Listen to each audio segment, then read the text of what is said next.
Welcome to the Shango Diaries, where passion meets vulnerability and love unfolds one story at a time. Modern, raw, and unapologetically real. Get ready to dive into the unexpected. This is the Shango Diaries, written by Madison. Yo, what's up? We're hitting episode 10 and Monica's world is still moving at full speed. Love, career, co-parenting, it's all colliding and the stakes just keep getting higher. Monica and Shango's connection is deep, but so are the challenges. Between steamy moments, financial planning, and juggling her career, she's trying to keep it all together. Add in family, friends, and the constant push and pull of ambition, and you already know things are about to get complicated. So, is love enough to make it all work? Or is the pressure about to break everything apart? Let's get into it. All right, so get this. We're going back to like 2008. Oh, wow. With the Shango Diaries by Madison. Okay. We're talking like old school emails and diary entries. Wow. Yeah, so before Instagram and TikTok. Totally. Yeah. Remember those days? I do. So it was like a total time capsule, right? It is. It really is fascinating to kind of see how people, navigated life and relationships in those early days of social media. Yeah. And this book, it gives us like a front row seat to Monica's world. Right. This reality TV producer in New York City who's juggling this like passionate new relationship with Shango, the demands of her career, and co-parenting her son Jordan with his father, Tony. Okay, so let's just say Monica's life is anything but boring. No kidding. These diary entries and emails are juicy. Yeah. Okay, so in one entry, Monica described waking up feeling happy, I don't know what to do, after a night with Shango. Oh, my. And their email exchanges. Yeah. Steamy is an understatement. It's a lot. Yeah, there's definitely a lot of chemistry between them. Yeah. But their dynamic also kind of reveals those classic push and pull power dynamics you often see in relationships. Okay. Shango, he definitely has a playful dominance about him. Yeah. And Monica, while confident, sometimes responds with a hint of insecurity. Totally. It's interesting. And it's all happening in the very early stages of their relationship. Right. This is January 2008. Okay. So they've only been together for a couple of months. Oh, wow. So you have to wonder if this intensity is sustainable long term. That's the question, isn't it? Yeah. Can passion and excitement overcome the challenges of building a life together? Right. Especially when you throw in, demanding careers and co-parenting dynamics. Exactly. And speaking of co-parenting, Yes. Monica's email exchange with Tony, Jordan's dad, is rough. Okay. There's tension, frustration, and a whole lot of resentment brewing beneath the surface. Yeah. It's a stark reminder of how co-parenting can be one of the most challenging aspects of life. Especially when there are unresolved issues and communication breakdowns. Right. You can really feel the stress Monica is under as she tries to secure financial support from Tony for Jordan. And Tony's responses are just, Oof. he comes across as angry and defensive, Yeah. blaming his current family and medical issues for his inability to contribute financially. It feels like he's avoiding responsibility. Yeah. And it's clear that this back and forth is taking a toll on Monica. It's heartbreaking to see how these financial struggles impact Monica's sense of stability and well-being. Yeah. It raises important questions about the financial burdens placed on single parents and the expectations we have for parents even when they've moved on to new relationships. Absolutely. And amidst all this drama, Yeah. Monica's emails with her best friend, El Boogie, offer a glimpse into her aspirations beyond the chaos. Oh. She talks about her dream of going to culinary school Interesting. and her excitement about planning a spiritual wedding ceremony with Shango and St. Martin. Wow. So she's envisioning this escape from the realities of her daily life, Yeah. creating a space for love, creativity, and personal growth. It's a reminder that even when we're facing challenges, we still hold on to our dreams for a better future. And it's interesting how those dreams intersect with the practical concerns of her life. Right. She talks about the cost of culinary school Mm-hmm. and how Shango wants to pay for Jordan's education up front to avoid student loans. Wow. So it shows how even when reaching for something bigger, Yeah. real-life finances and responsibilities always come into play. It's a balancing act so many of us can relate to, right? Yeah. Trying to pursue our passions while navigating the financial realities and obligations of daily life. Totally. Okay, so let's get back to Monica and Shango. Okay. Remember those steamy emails I mentioned? I do. Well, buckle up because they get even hotter. Oh, boy. Monica describes feeling turned out after a particular encounter. Wow. And Shango's replies are full of playful dominance and suggestive language. It's fascinating to see this side of their relationship. Yeah. The passion and intensity that seems to fuel their connection. Right. But it does make you wonder, though, Mm-hmm. if this level of physical intimacy can sustain a relationship in the long term. Yeah. Especially given all the other challenges they're facing. Right. I mean, it's hard to imagine feeling romantic when you're constantly dealing with co-parenting, drama, and financial stress. Yeah. But hey, maybe that's part of what draws them to each other, that escape from the everyday chaos. Perhaps it's that shared intensity, that ability to lose themselves in the moment that keeps them coming back for more. Mm-hmm. But can passion truly conquer all? Right. We'll have to keep digging into the Shango Diaries to find out. Yeah. And so, picking up where we left off, I think it's fascinating how Monica manages to compartmentalize all these different aspects of her life. Yeah. She's got this whirlwind romance with Shango, the constant stress of her job, and the ongoing struggle with Tony, all while still holding on to those dreams for her future. Right. It's like she's juggling flaming torches while riding a unicycle. Right. But seriously, you can't help but admire her resilience. Oh, absolutely. Remember, this is 2008. Right. A time when there was still a lot of stigma around being a single mom. Mm-hmm. Especially in a demanding career like reality TV. Absolutely. And I think Monica's story really highlights the societal pressures women faced back then and honestly still face today. Yeah. She's constantly trying to prove herself both professionally and as a mother. It's true.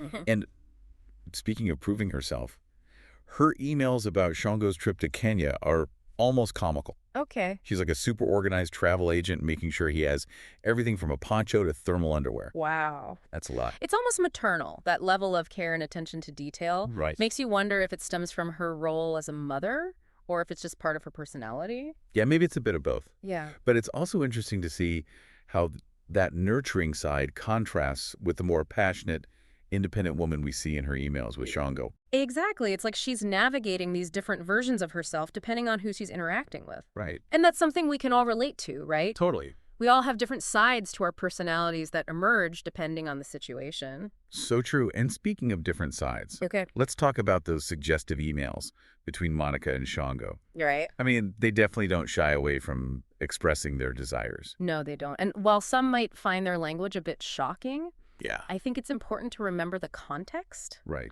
They're two consenting adults exploring their connection, and their communication reflects the norms of their relationship. You're right. It's not our place to judge their dynamic. Exactly. But it does raise an interesting question. Okay. Could this type of intensely sexual communication work long term? Or would it eventually become overwhelming or even create a sense of imbalance in the relationship?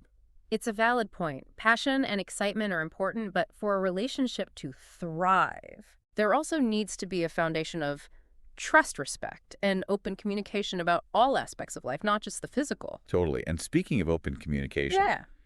we can't forget about Monica's ongoing struggle with Tony. Right. Those email exchanges are just, well, they're pretty brutal. They are. You can feel the tension escalating with each message. Yeah. Tony continues to deflect responsibility, blaming Monica for putting him in a difficult position. And Monica becomes increasingly frustrated, even worried about the safety of herself and Jordan.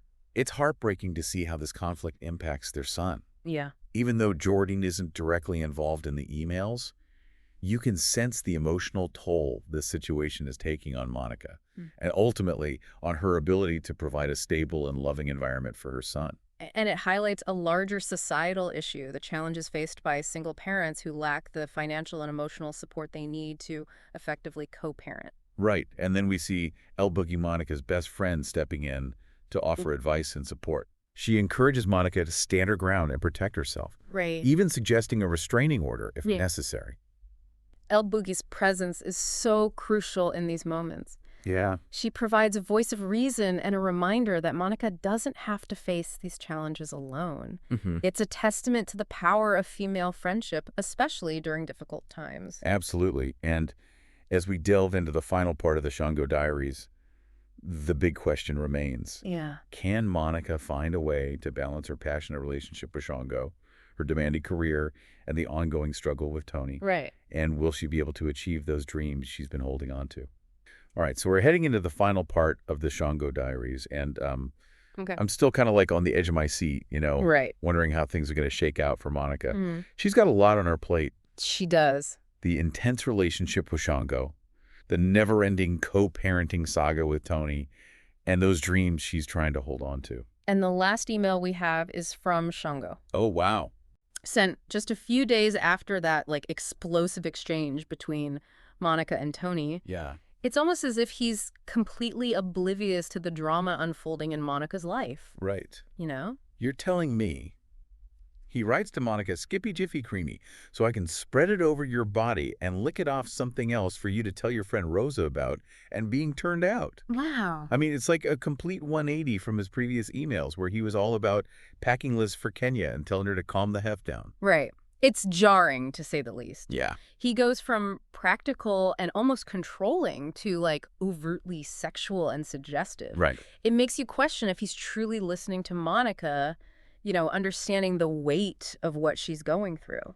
Yeah. I mean, I get that relationships have different facets. Yeah. And people express affection in various ways. Right. But it's hard to imagine Monica being in the mood for this kind of playful banter when she's dealing with potential threats from her ex and the stress of single parenthood. It really highlights that potential disconnect between their emotional realities. While Monica is navigating these complex real-life issues, Shango seems fixated on the physical aspect of their relationship. Right. It makes you wonder if their connection is built on a solid foundation, or if it's more about escapism and fleeting passion. That's the million-dollar question, isn't it? Can a relationship survive on passion alone? Right. Or do you need something more substantial? Exactly. Mutual understanding, emotional support, and a shared vision for the future to weather the storms. And unfortunately, the Shango Diaries leaves us hanging in that regard. Ugh. We don't get to see the resolution of Monica's story. Right. Did she and Shango make it? Yeah. Did Tony ever step up and take responsibility for Jordan? Right. Did Monica find a way to pursue her culinary dreams? Exactly. We're left with these lingering questions, and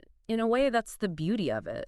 I agree. It allows us to reflect on Monica's journey and draw our own conclusions. Exactly. It reminds us that real life isn't always about neat resolutions and happy endings.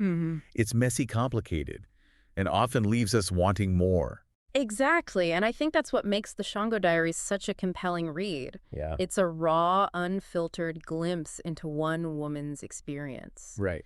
And it challenges us to think about the complexities of relationships, the societal pressures women face, and the universal longing for love fulfillment and a sense of purpose. Well said. Thanks. And on that note, we've reached the end of our little deep dive into the Shango Diaries. What resonated with you most about Monica's story? What are you still pondering? Head over to the comments and share your thoughts. Yes. And if you enjoyed this exploration of real-life drama and intrigue, don't forget to like, subscribe, and tell your friends about the podcast. Please do.